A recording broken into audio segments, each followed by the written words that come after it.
Section 6.2, more on trigonometric equations. We're going to see how to solve more complicated trigonometric equations. But before we do that, we need to recall some basic information or tools that we learned before that we might need them in this section. For example, we know that from before sine alpha and cosine alpha, both of them are bounded between -1 and 1. We'll keep that in mind. We know that the reciprocal identities, secant alpha is 1 over cosine alpha, cosecant alpha is 1 over sine alpha. We know that sine square plus cosine square, like the same angles, sine square x plus cosine square x equals 1. Keep that in mind as well. We have the double angle formula, sine 2 alpha. We use this, it's 2 sine alpha cosine alpha. We have the half angle formulas for cosines. So cosine alpha over 2 is plus or minus the square root of 1 plus cosine alpha all over 2. And sine alpha over 2 is plus or minus the square root of 1 minus cosine alpha all over 2. So these things are important to keep in mind, that they will help us to solve equations, trigonometric equations. The other stuff, of course, that's not it. I mean, you can come across something that you might need to use. This one we use a lot. Sine square alpha is 1 minus cosine square alpha. And cosine square alpha is 1 minus sine square alpha. This is also used all the time. We explained in the previous section, if we have sine alpha equals sine beta, this means alpha equals beta plus 2k pi, or alpha equals pi minus beta plus 2k pi. K is an integer. Also, cosine alpha equals cosine beta. This gives us alpha equals beta plus 2k pi, or alpha is negative beta plus 2k pi. K is an integer. Okay, and we have another one, good to know, if tan alpha equals tan beta, then alpha equals beta plus k pi. K is an integer.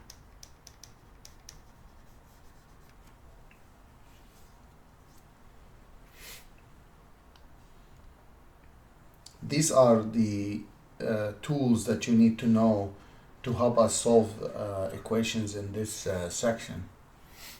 So let's start with an example. Solve, let's say, 2 cosine alpha minus 3 secant alpha equals -1. So notice something here. We have, this equation has two different trigonometric functions. And what we need to do in this case is to kind of get them to be one function to be able to solve it. Let's put a condition alpha. Say alpha is between 0 and 2 pi. So how do we solve something like this? We have been working with trigonometric functions where we do use sine and cosine mostly, not secant. So one thing that can come to mind is to convert secant into 1 over cosine, or rewrite it like so. And then the next step, we multiply everything by cosine. So that becomes 2 cosine square alpha minus 3 equals negative cosine alpha. So what I did, I multiplied each one of them by cosine alpha. And since I see quadratic, this means always everything on one side and set it equal to 0. Then we can factor this one out. 2 cosine alpha, let's see if we have probably plus 3 minus 1, and you can test it out. That's a 3 cosine minus 2 cosine, that's cosine, so that works. So then we can set each factor equals to 0. So the first one is 0, the second one is 0. And we solve for cosine alpha in each one of them. So 2 cosine alpha is -3, so cosine alpha is -3 halves. That's -1.5. That's less than -1. So that one doesn't work. Because remember, the one I started with, I recalled that sine and cosine They both must be between -1 and 1. Now we can take the next part.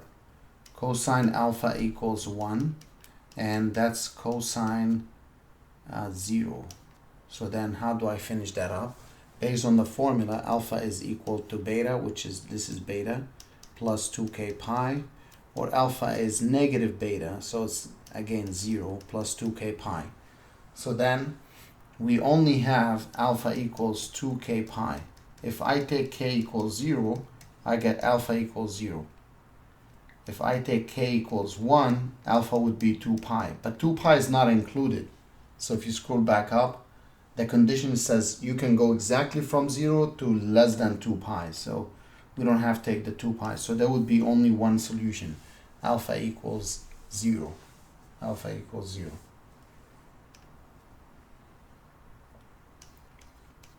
Let's try to solve another kind of equation. Let's say sine 2 theta minus cosine alpha equals 0. If alpha or theta from 0 to 360. That tells us get the answers in terms of, or get the answers in degree mode. So how do we start with this one? Sine 2 alpha. That's a double angle. So we have a formula for sine 2 alpha. We recalled it earlier. Sine 2 theta in this case is 2 sine theta. That's the formula for that. Cosine theta minus cosine theta. In the previous section, we told you to make sure not to divide everything by cosine theta. So what we do, we take cosine theta out. That would give us 2 sine theta minus 1 equals to 0. And then we can set each one equal to 0. So cosine theta is 0, or 2 sine theta minus 1 is 0. What is the angle? The smallest angle is cosine 0. It's 90 degrees. So I put 90 because it was given in degrees. For this one, we can solve for sine theta by adding 1 to both sides and divide by 2. So that gives us 1/2, and that's really sine 30 degrees. So I have two separate equations I have to deal with. The first one, theta is 90 plus 360k, or negative 90 plus 360k. Here for sine, we got theta equals 30 plus 360k, or theta is 180 minus 30. So 180 minus 30 plus 360k. So what do we get for this? This one here, if you like, you can write it as 150 degrees, if you simplify it. So I'm going to take values for k. K equals 0. From the first line here on the left side, I got theta to be 90 and negative 90, but I don't need negative 90 because it's only 0 to 360. From the one on the right side, I got 30 degrees is one of them, and 150 degrees is another one. What about testing k equals 1? For the first one, I'm going to get 90 plus 360. That's more than 360, so we don't take it. Negative 90 plus 360. So that gives us 270. That's okay. For the upper right corner one, that's 30 plus 360. That's more than 360. And the next one is also more than 360. So we don't need that. So only one of them here. If you take k equals 2, that will exceed 360 in all of them. So we got all these values, 4 values for theta. That would satisfy the given equation. Now, what about if we are given to solve quadratic equation, but within this quadratic, there is 2 different functions, sine and cosine. What is x here? Well, let's take x 0 to 2 pi. So if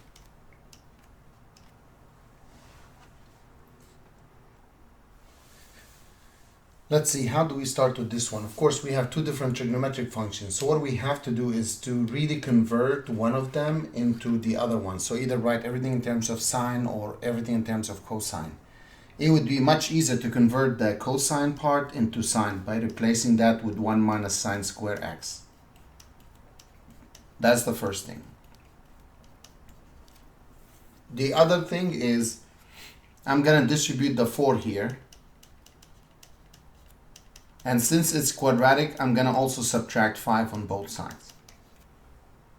What do we get? Negative 4 sine squared x plus 4 sine x minus 1 equals to 0. We always, to make things easier when it comes to quadratics, make sure this number here is positive, the front number. So multiply everything by negative. It makes it easier to factor later on. So minus 4 sine x plus 1 equals to 0. Now we can factor this out like this. Try 2 sine x minus 1 and 2 sine x minus 1. Test it out. It should work out. Now these are two identical factors. So all I have to do is just worry about only one of them. You don't have to do it twice. So set that equal to 0.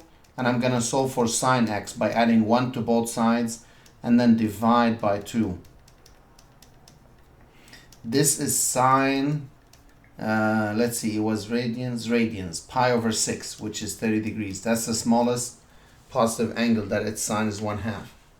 Then we use the formula from before. It's alpha equals beta plus 2k pi, or alpha equals, which is x, pi minus beta plus 2k pi. And so we don't write this again. If you combine these, that's 5 pi over 6, where k is an integer. So now it says only 0 to 2 pi.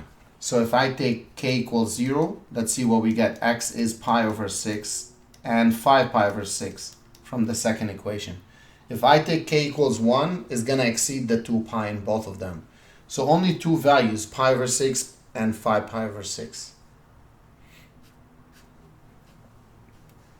Now, what about if they ask us to solve this kind of equation, cosine alpha minus square root of 3 sine alpha?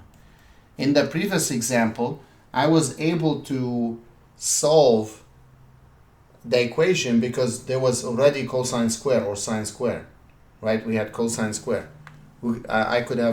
I wrote it as 1 minus sine square.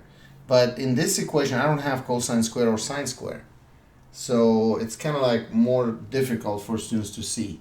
Let's say alpha you can write it this way, 0 to 360, like that.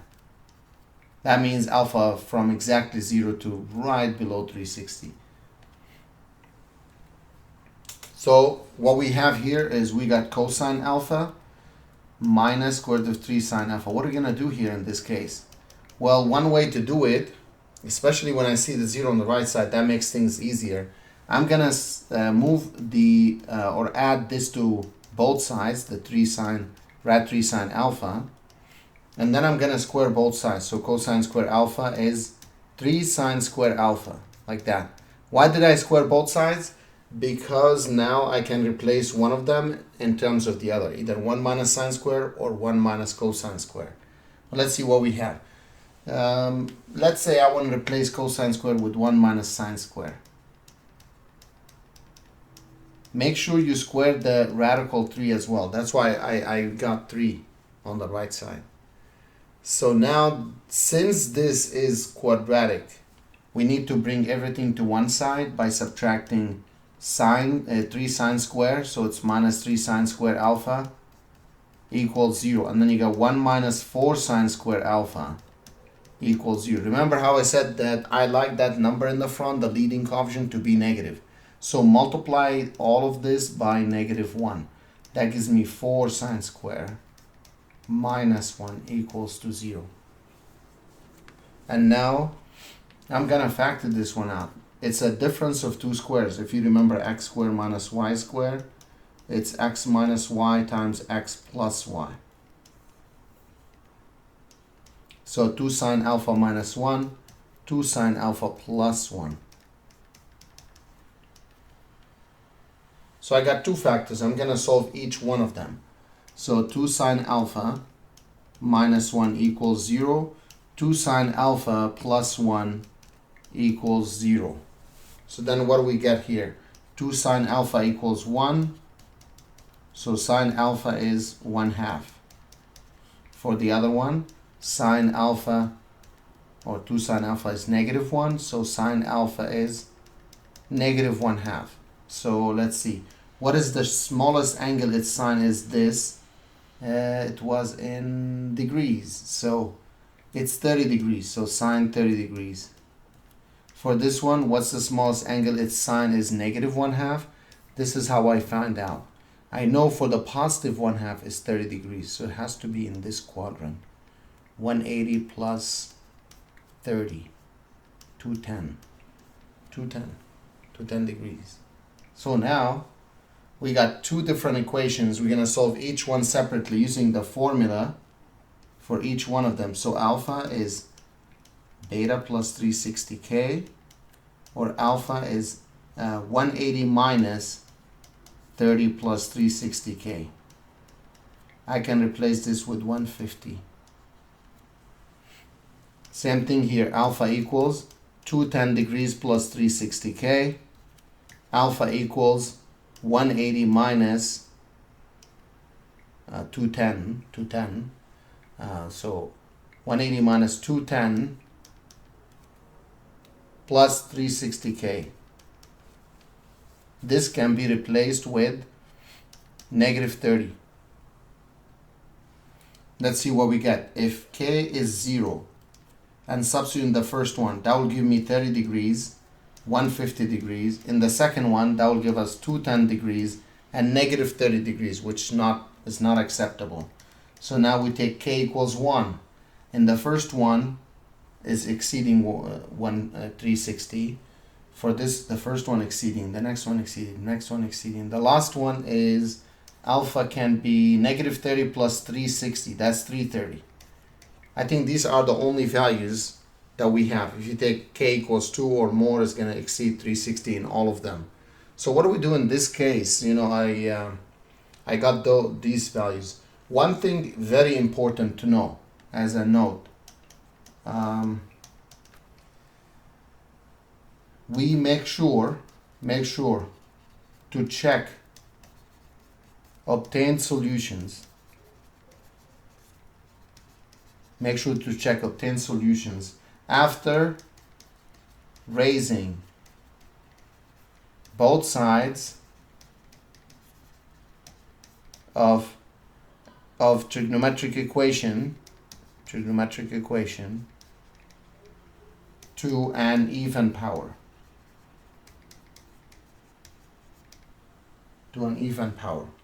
So that's important. So because I squared both sides here, I do need to check that out. So how do I check that out? I need to go back to the original problem. Cosine alpha minus √3. So we have cosine alpha minus square root of 3 sine alpha equals 0. So let's test them out one at a time. Alpha is 30. If alpha is 30, we get cosine 30 minus √3 sine 30. Let's see if we get 0 or not. Cosine 30 is √3 over 2 minus √3. Sine 30 is 1/2. So that's √3 over 2 minus √3 over 2. So this one checks. So this one is okay, we can box it. What about alpha equals the next value we obtained? 150 degrees. Okay, let's see. Cosine, substitute the 150 for alpha. Minus √3 sine 150. Let's see what we get. Cosine 150 from the unit circle. Cosine 150 is negative square root of 3 over 2 minus square root of 3. Sine 150 is 1/2. It's in the second quadrant. So notice this is not 0. So this one doesn't work. Extraneous solutions, we call them. 210. So alpha equals 210 degrees. So then cosine 210 minus √3 sine 210. 210. What's cosine 210? That should be negative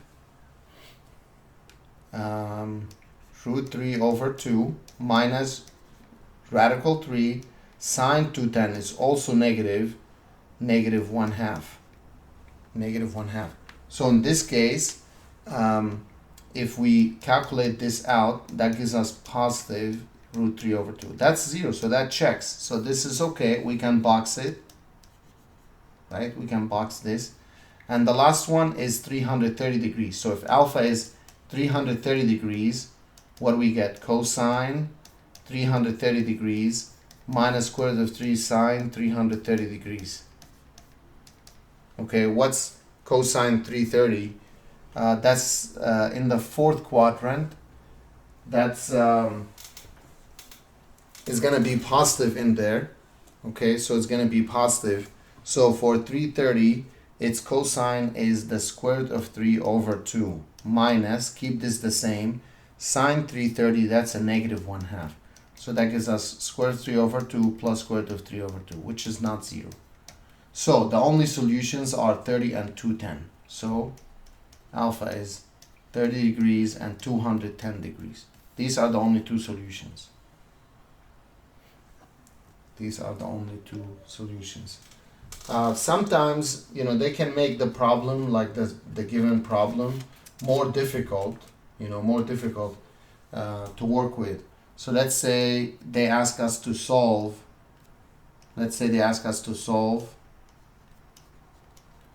something like this, where you have half angle formulas involved, equals negative 1.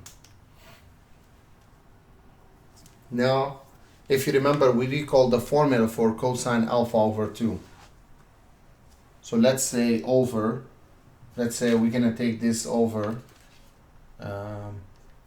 if alpha is from 0 to 360.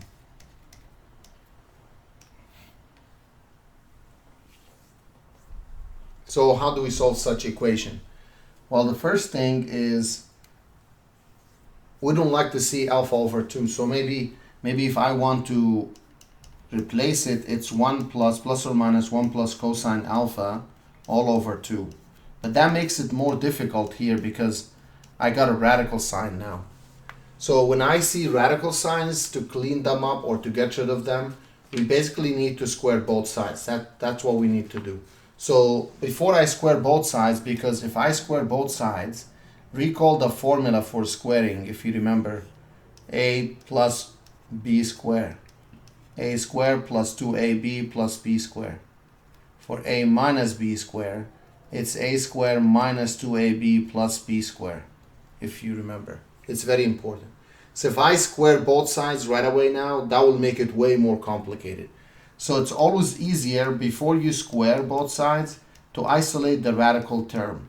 This is the radical term, so it would be nice if we can subtract cosine alpha on both sides. So only the square root term is on the left side and no more square roots on the right side.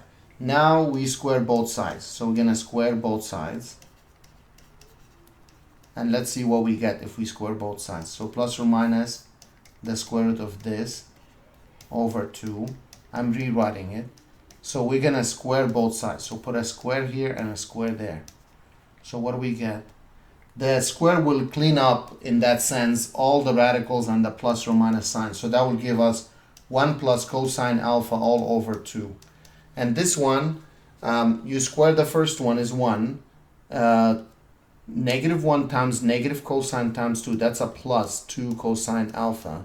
And when you square negative cosine, you get cosine square alpha, like that. So now no more radicals and no more alpha over 2 or 2 alpha. And everything has just cosines, no sines, no other stuff. So now what do we do next? The next step is this is over 1, over 1, over 1. I multiply everything by 2. So you multiply this by 2, this by 2, this by 2, this by 2. These cancel out. So that gives us 1 plus cosine alpha equals 2 plus 4 cosine alpha plus 2 cosine square alpha.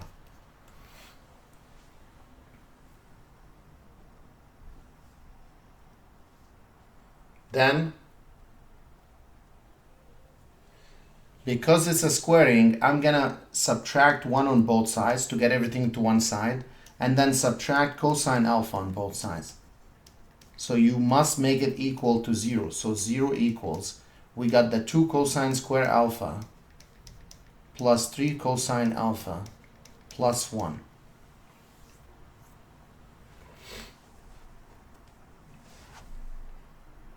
Then, what do we have here?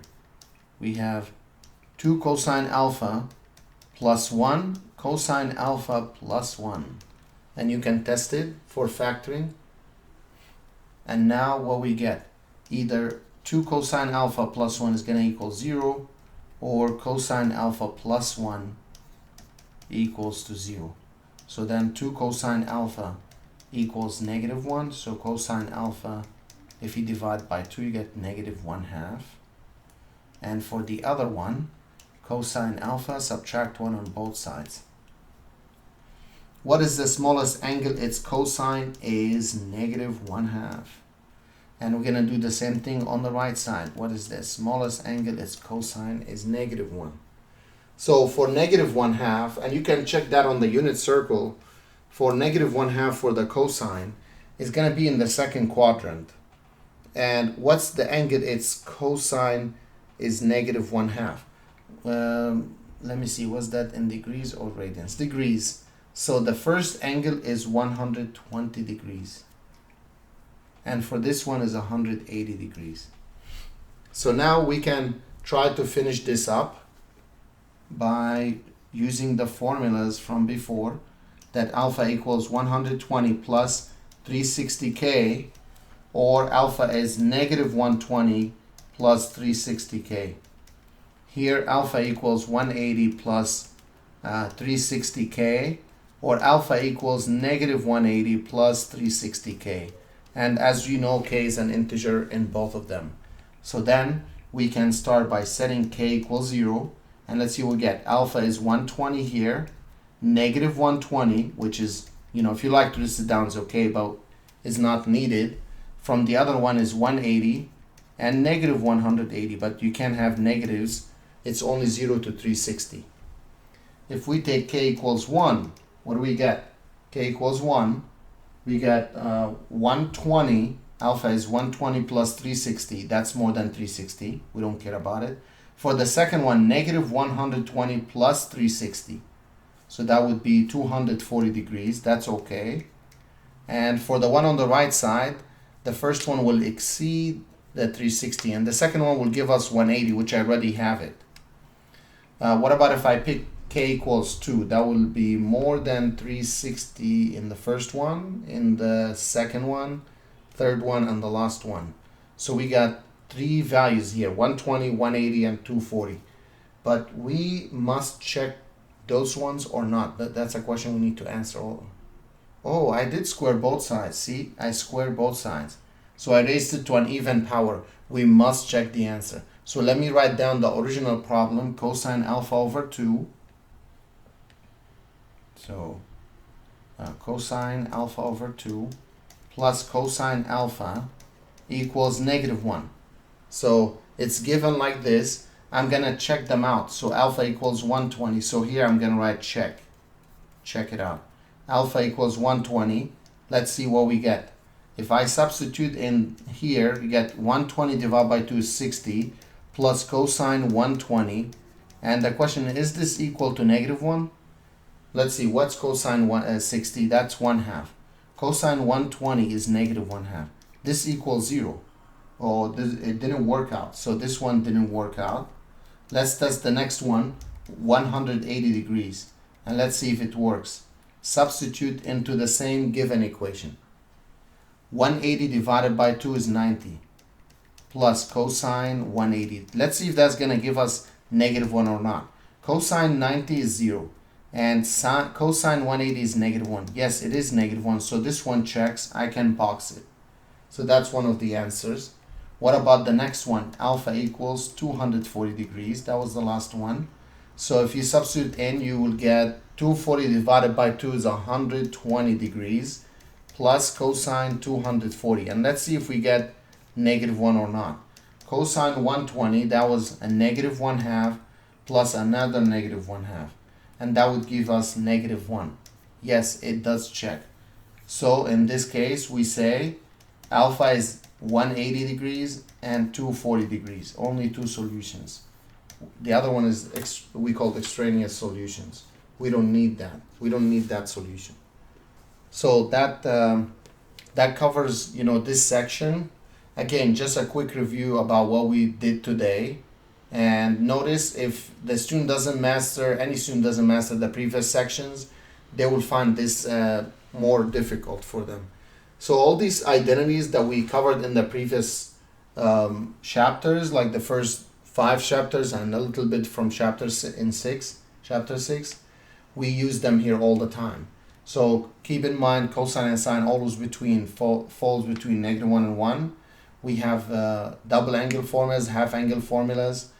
We need to know these two lines, the last two lines here, sine square and cosine square, very important. This will help us to eliminate one of the trigonometric functions and get everything either in terms of sine or everything in terms of cosine. And the reason we do this because it helps us to do some factoring. The other thing, these 3 things, that sine alpha equals sine beta, how you finish solving this, and if cosine alpha equals cosine beta, which I've been using it the whole time. K here is an integer. And same thing for tan. Tan, there's only one thing, only one equation, because it's gonna work either here or on the other end. So if it's either at beta here or 180 plus beta or 280 plus beta, so it's a multiple of pi. You go pi, another pi, another pi. Every time you do pi, you land at the same terminal side. And we look through at the variety of questions here or examples where if there are 2 different functions, sine, secant, and cosine, what we do, that's how we solve it. If we have double angle formula, how we use it and do factoring, not divide by cosine, because that could be 0. And then we got quadratic ones where but quadratic, and it involves 2 different trigonometric functions here, sine and cosine. So what we did, we rewrote the cosine square as 1 minus sine square, because I can't do anything about that sine in the middle on the first line. So I got everything in terms of sine, and I factored and I solved. The next one, you cannot replace sine or cosine with anything unless if you have it as at least one of them is squared. So an idea came to mind is to move one of them to the other side by adding square root of 3 sine alpha to both sides of the equation. Then I was able to allow to square both sides, or it's easier to do it this way. Then I convert the cosine square or replace it with 1 minus sine square, and then factoring and then solve it, and then I got values for alpha. I got 4 values for alpha, corresponds to k equals 0 and 1. Now, since we square both sides, we must check. Okay, make sure to check the answers, and that's what we have been doing. So that's what this section is basically about.